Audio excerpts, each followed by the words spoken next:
Welcome back to AEW Change the World, and as you can see, there is just 6 days before the very first episode of Tuesday Night Dynamite. For that reason, this video is just going to look at the general state of the company as we go away from doing those random spot shows and into having a weekly televised event. First, we're going to look at finances, and in the 5 months of running the company, I've lost $130,000. The general rule being, when we've ran a show, we've made money. When we've not run a show, we've lost money. The exception being August, because the event that I put on was as a TV special on TNT rather than a pay-per-view, so we missed out on nearly, well, over $300,000 of potential pay-per-view revenue there.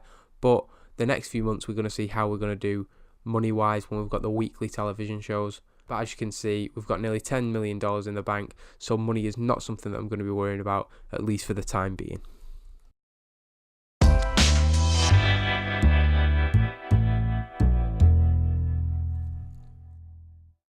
Here are our current broadcasting deals. For events, we've still got pay-per-view coverage in North America, while Europe is covered by a free-to-air deal on YouTube. That's just to have some visibility of our events and hopefully gain popularity there. For TV, it's a very similar situation. We're on Twitch, a subscription service, so I don't think that'll make us too much money, but the United Kingdom, Ireland and Europe are covered by that. Hopefully, eventually, we can get a better deal there. We've got a very small deal in Canada with TSN2, and we've got TNT, which is our main TV deal. Obviously, it's going to bring in the most viewers and hopefully the most money. We need a C minimum quality. So that's the standard what we've got to keep up to going into this TV deal.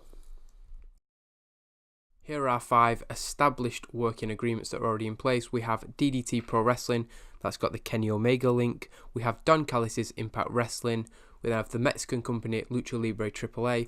I've looked through their roster, and while we've yet to use anybody so far, we're definitely going to be using people going forward.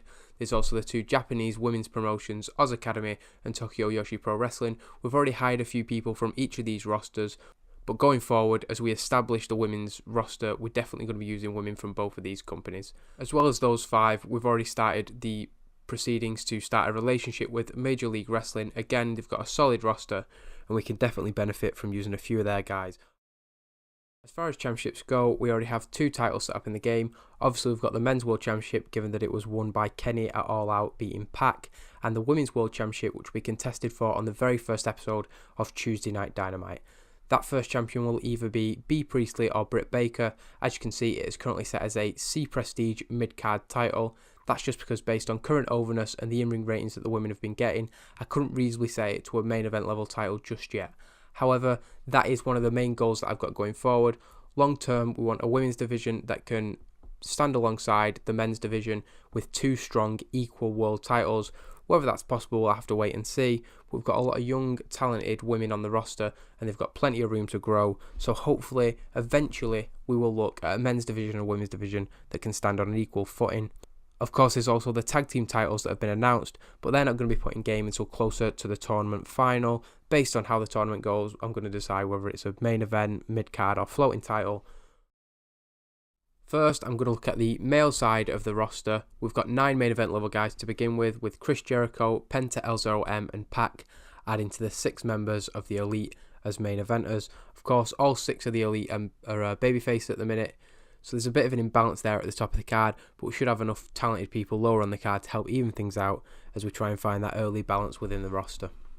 Below them, there's guys like Christopher Daniels, who's going to easily be able to slip into those main event matches when we need him to.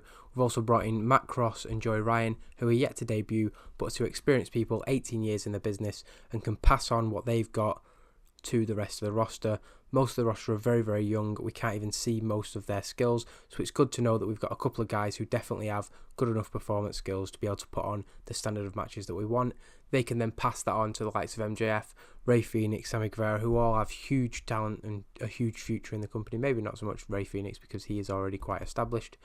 Somebody we've definitely had to keep our eye on, though, who was impressed within the first few weeks of this save, or the few months of this save, is the WWN champion, which is the Evolve main title, and MLW World Heavyweight champion Darby Allin. He's won both of those titles within the last month. His popularity has gone from, I think, an F- or an F to an E+. So he's somebody who we're definitely going to keep an eye on as a future star. We can keep letting him do them indies, and then eventually maybe take him on an exclusive deal, but he's really a standout so far in the save, despite only appearing on the pre-show for us. That takes us into a very small mid-card. The reason for that will become clear later, but we still, like I said, are working on the balance of the roster. These guys are all valuable members of the roster. They're either established guys we can already trust, or in Sonny Kiss's case, somebody we see as a future star of the company. We then have Jimmy Havoc, Jungle Boy and Kip Sabian making up the rest of the roster. There's no lower mid-carders at the moment. The reason for that will lead me into the women's side of the roster. As you will now be able to see, we do have the women set to the integrated pushes so that they have individual pushes rather than all being in women's division.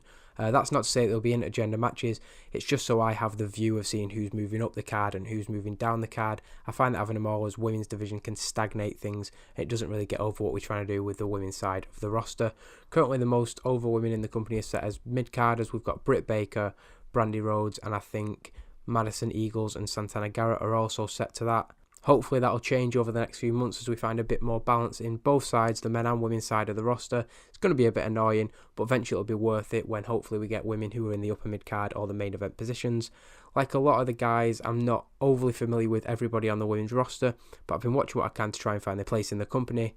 There is a positive to this, I think, though, because I've already got sort of pre-established ideas of who I want in the main event picture on the men's side, but on the women's, it's just going to be an organic process. Whoever's getting best ratings in the game, whoever's growing popularity-wise and skills-wise are going to get the push. So I think it's going to be good to see how the women's division develops and how we end up in 6 months, 9 months' time. Particular standouts who I see that potential in, Santana Garrett, who I've watched quite a few matches of recently and I'm really impressed with, and Ivelisse Velez, who I think can be a top heel in the division.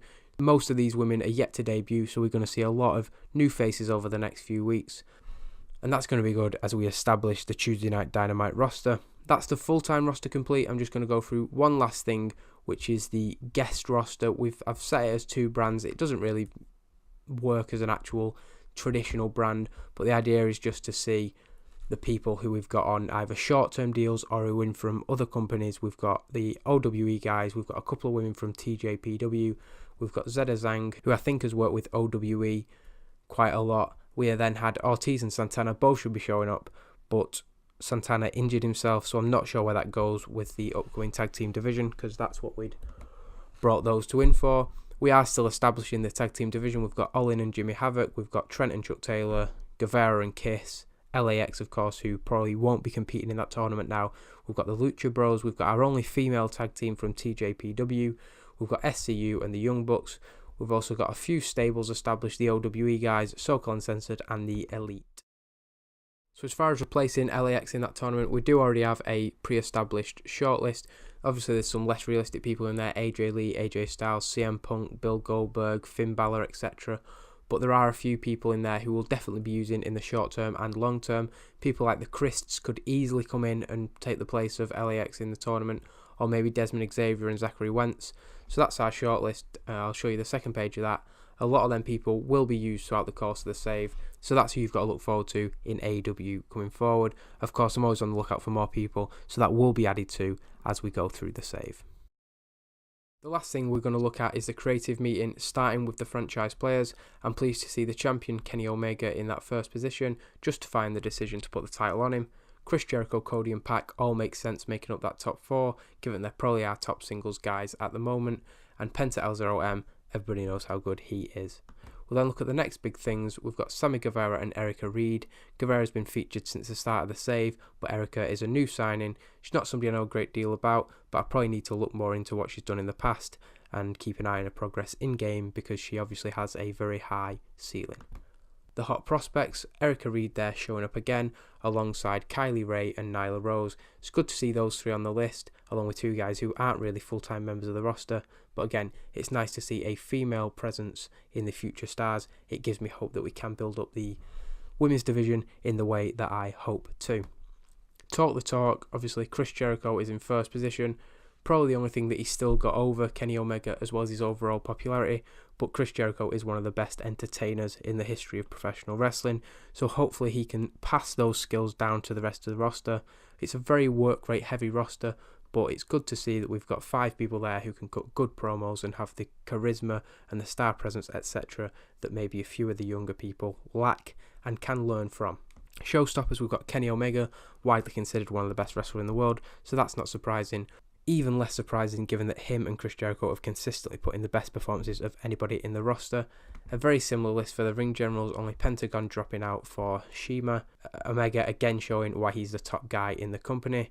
Who's hot? We've got Kenny Omega, the Jacksons, Britt Baker and Pac. Makes sense because they've all been built up as championship contenders over the first few shows. And who's not? Just a few people who've been unlucky so far, but we can easily re-establish them going forward. Nobody's a lost cause, certainly not at this stage. As far as time decline, we've got Frankie Kazarian, Chris Jericho and Shima. Shima and Jericho are people I'm not going to worry about so far because it's saying early days, but Frankie Kazarian, that is a real concern. I wouldn't be surprised if he retires within the next couple of years, but we've got Scorpio Sky and Christopher Daniels, so we can always serve as the manager for them going forward. Finally, we have the hidden gems. I've used Ken Carson before in previous saves, and Brian Pillman is somebody we can maybe take a look at with our MLW working agreement that we're hopefully going to have. But other than that, I'm not too enamoured with anybody from that list. And that leaves me one last thing to do in the video, and that is to add our figurehead. We don't currently have one, obviously, but the first figurehead of the company, unsurprisingly, is going to be the AEW Men's World Champion, Kenny Omega. With that done, I'm going to save the game. We are going to move forward because Tuesday Night Dynamite is going to be the next video uploaded to the channel.